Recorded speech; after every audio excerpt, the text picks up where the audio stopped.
Does that sometimes. Sometimes you go live, and the moment you hit the live button, tell you what, it becomes discombobulated.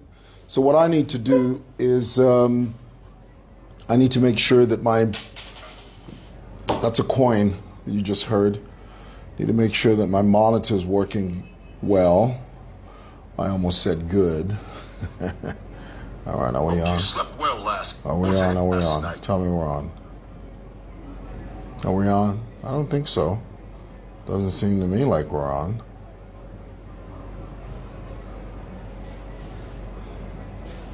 I don't see it.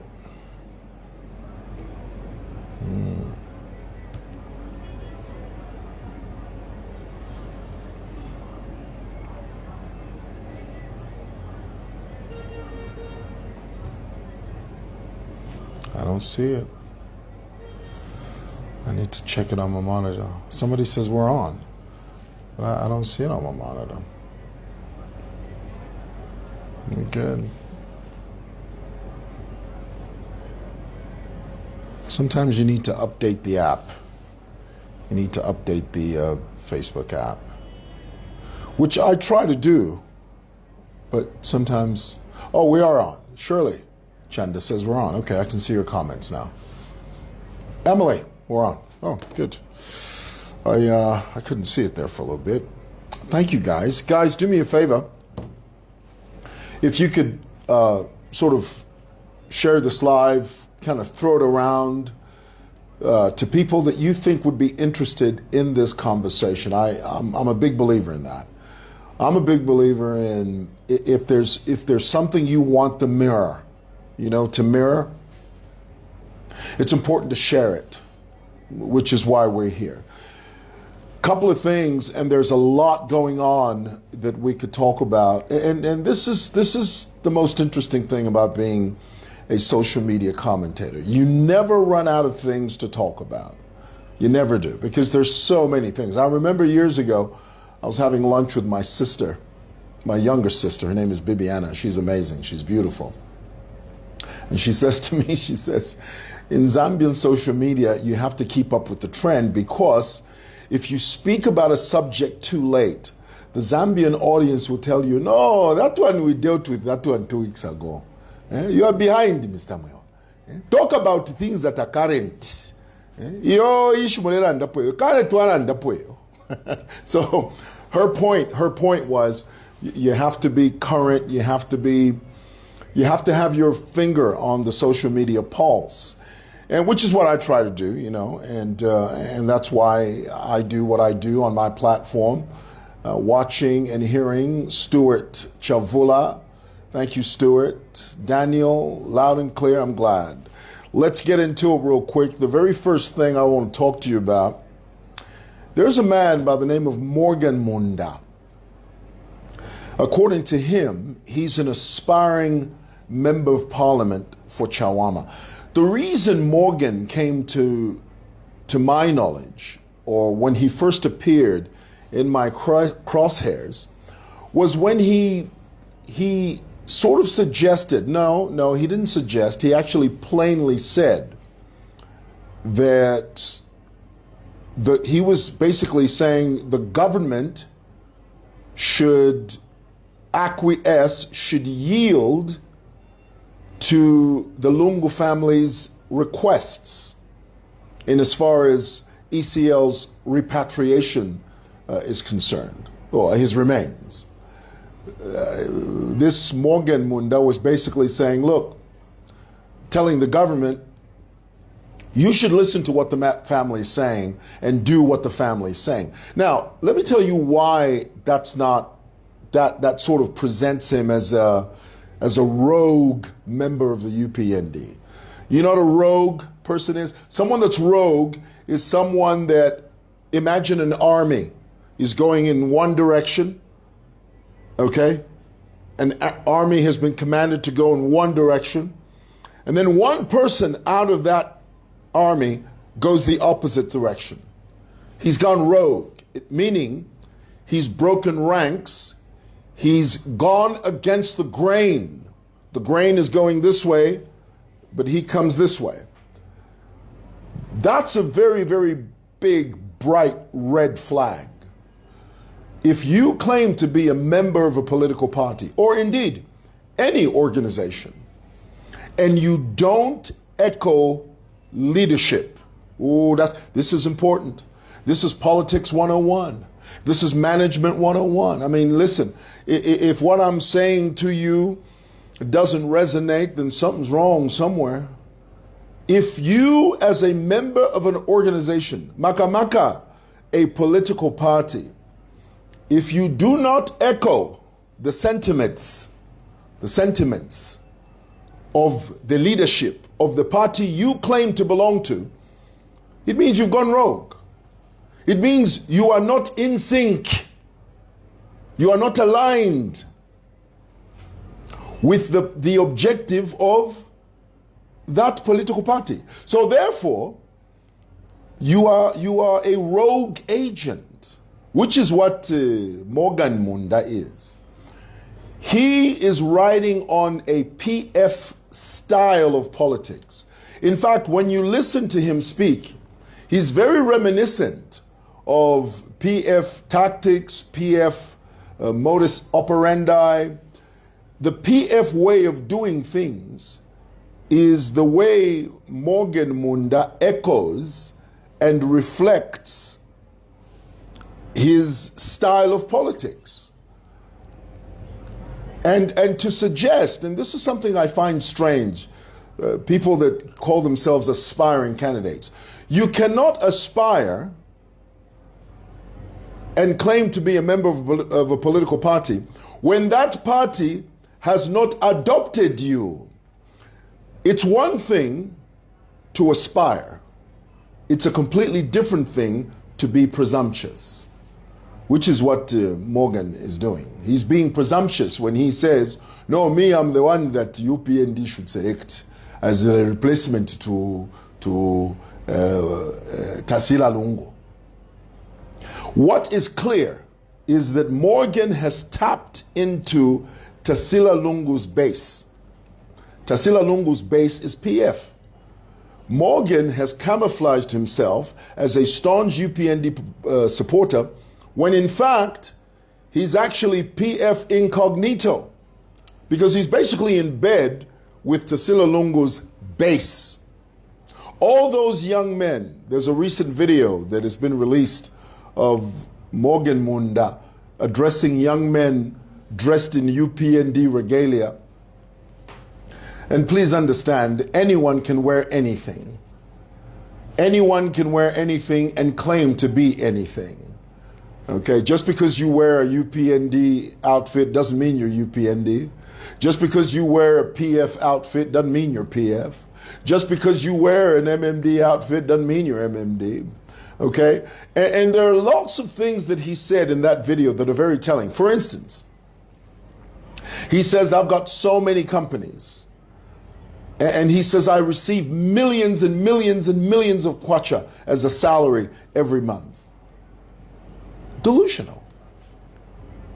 Now, what's sad about him is that there are members of the grassroots that look at such people as potential leaders. This is why free education is very important. This is the reason Hakainde Hichilema has made it a point to prioritize free education, because if you do not have the ability, if you do not have the wherewithal to ascertain and to decipher and to discern the character of a political candidate, then it just means you're dull.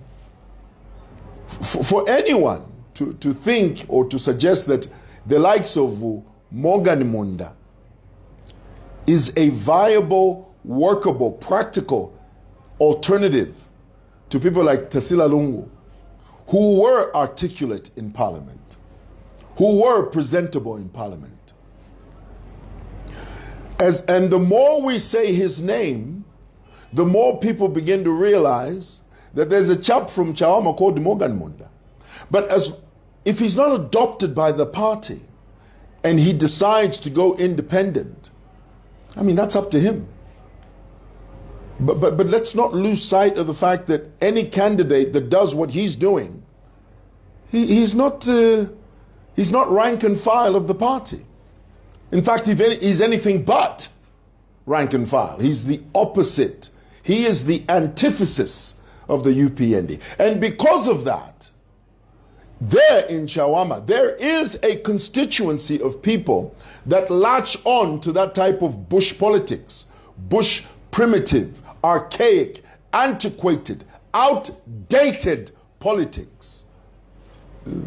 That chap, he's gonna land flat on his face. And when he does, he will land with a hollow thud. Yes, you're gonna know his name. I mean, Muliokela is famous, but he's not all there. Sorry, Muliokela, I love you, but I'm just telling you the truth. Munir Zulu was famous. He's not all there. Something's wrong with that kid, okay? So when selecting leaders or when identifying leaders that are potentially placing their names forward, no pun intended, for leadership, examine them holistically. I mean, those boys that surrounded that Morgan, those are just chaps. Those are just thugs who don't even know their left from their right. And a red flag is when a political figure is addressing a group of Zambian youth, and then you just hear that bossy, bossy, bossy. Now, this is not the right guy. In that tone, there's a tone.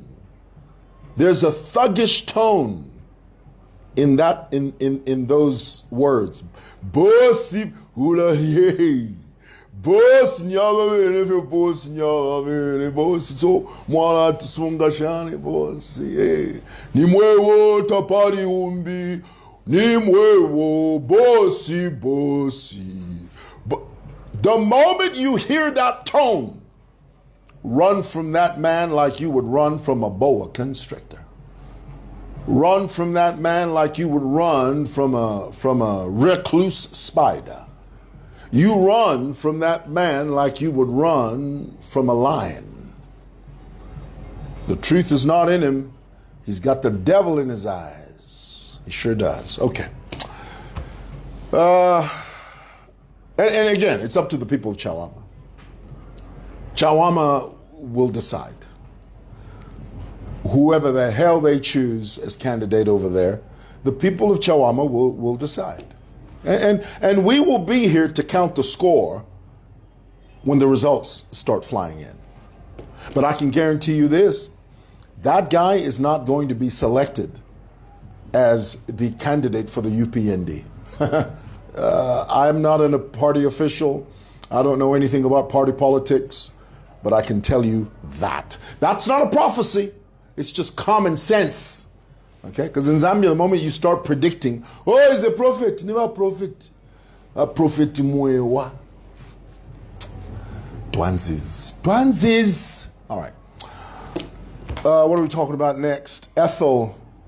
You know, it amazes me. This young girl that lived in the States, I would imagine she still lives there. I think she's an American citizen.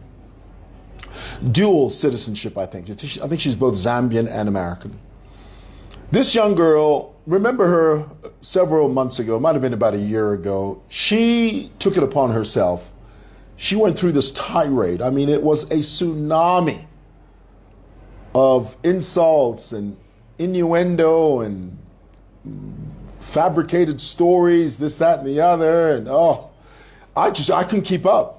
You know, I just simply couldn't keep up with the avalanche, with the tsunami of insults that were coming out of her mouth directed towards the head of state. Now, guys, freedom of speech is not so free. You have to be responsible with the way you say certain things. And when you say them in a certain way, within this climate of cyber laws that we are currently experiencing in Zambia, you are foolish if you think that your words don't mean anything. You're misguided if you think that words are just words. No, they're not. They have a ripple effect. You know what a ripple effect is? When you take a stone, throw it in the water, throw it in the ocean or the river, see that little ring? Ripples. Those are called ripples. They have a ripple effect. What happens here affects what happens there. You have to think like that. But these young people, they don't think like that.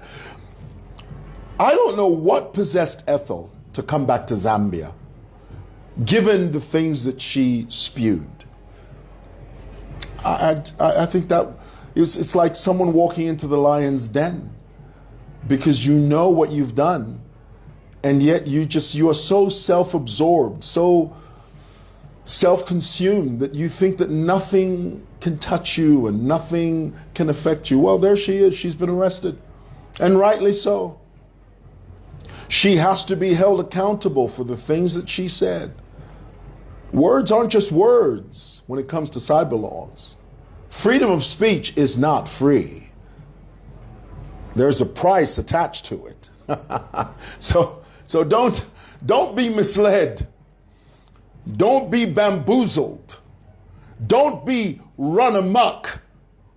Freedom of speech is not free. It comes with the price. It does in any society. Doesn't matter where you are. You could be here in the Maldives, anywhere. Okay? So, which brings me also to people like Lily Lunatic Matams. Lily Lunatic seems to, you know what amazes me about the Lunatic is that on one hand, there's sometimes in her videos, when you hear her talking about Zambia, she dismisses Zambia like a useless country. She says, "No, me, I can't be subjected to your useless laws. You can't arrest me." Uko, she says. But if and when she lands here, because this is her home country, it doesn't matter what's going on in the States or in England.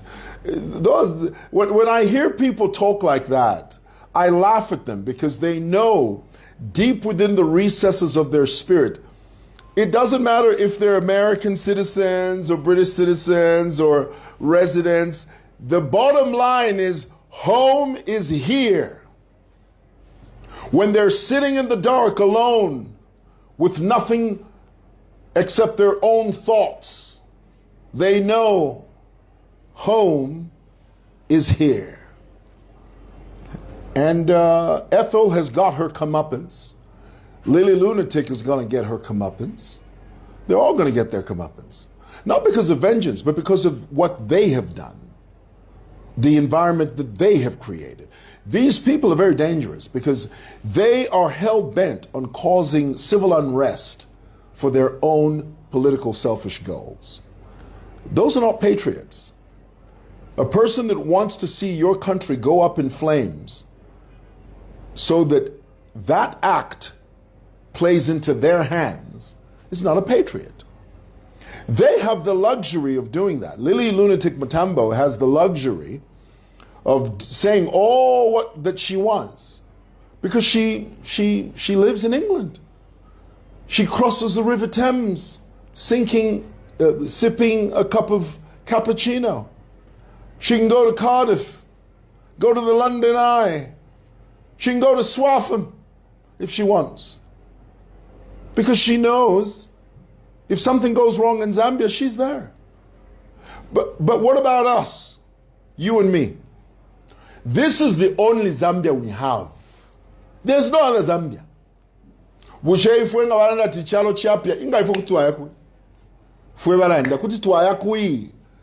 we don't have those privileges of living in foreign countries, we don't. We only have the privilege of living in our country, the land of my birth. And I'm proud of it. I would never want to live anywhere else. So my point is, why would I want to see my country go up in flames for politics? Nonsense, man. When the dust settles and when the dew dries, when the lights are turned off, everybody goes home. Zambia is my homestead. Zambia, my beloved. Zambia, my heartthrob. My heart beats and palpitates to the sound of your beat. My rhythmic nation is in sync with my soul. Ooh! God just gave that to me, boy. Tell you what? Okay. What were we talking about? Harry Kalaba. Oh, Harry gives me a headache. Let me tell you why. He's spending so much money and getting very little results. I mean, he's jet setting. He flies from here to there. I mean, let's be clear. You know, Harry's not exactly a man of means. Okay, he's not exactly he's not Tyler Perry by any stretch of the imagination. You know, that's not to say he's dirt poor. I don't think he's a poor man, but the way he's doing politics is not commensurate. It doesn't equal his lifestyle. When you're flying everywhere at this stage of the game, you're using Hummers at this stage of the game, whether they're rented or bought at this stage of the game, and what you're getting back is zeros, then you don't know what you're doing. He's spending so much with very, very few results. I would rather see a candidate that is frugal, okay, that has the support of the grassroots, that has impetus, that has propulsion, that's getting by on the steam of his constituents. I'd rather see that than see someone jet setting everywhere using big Hummers and nice and luxurious cars, but when the counting is done, gets zero. Something's wrong there somewhere. Make it make sense. And you know what they say, if it's not making dollars, it's not making sense. Now, there is a school of thought out there. Some of you may think, no, mwewa, just being jealous. You're just jealous, mwewa. Really? Is that what you think? So my commentary, my saying, I think that Harry's reaching. I think he's overreaching, he's overspending. He's being a bit premature with his expenditure, given the fact that his political party currently has no grassroots. It's just a party on paper. But you look at the amount of money he's spending, and he's literally he's going nowhere because he's running literally in one spot. What Harry Kalaba's doing is running on a treadmill, sweating, running real fast on the treadmill, and then says, I'm going to get to Kitwe tomorrow. What are you talking about? You're on a treadmill. Yes, you're perspiring. Yes, you've broken a sweat. Yes, your heart's palpitating. Yes, your cardio rate has gone up.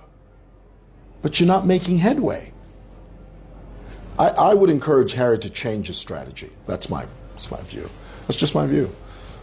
The Malawian president sounds a bit desperate to me, if you ask me. The Malawian president says, if I'm re-elected, I'm going to give a laptop to all college students. Now, here's what he's not telling you. He's not telling you the type of laptop he can give you. Do you know that you can get a laptop now for $50? I mean, you can get a laptop for $50. Somewhere in the world, someone is selling a laptop for $50. Second hand, third hand, 50th hand laptop with Windows 97 on it or something. My point is, the Malawian president sounds desperate. And when he sounds desperate, he says things that he knows are not attainable. You cannot afford to give every single Malawian university student a high-end functional laptop. That's the reason you leave it open-ended, Your Excellency. When you say, no, I'll give you a laptop. Well, yeah, what kind of laptop? What type? What sort of RAM is on there? How big is it? What year? All those things they don't mention. They're just, no, laptop. Politicians, they crack me up. All right, guys, I gotta go. I'm going to Builder's Warehouse. I got to take care of my house. Love you. Bye.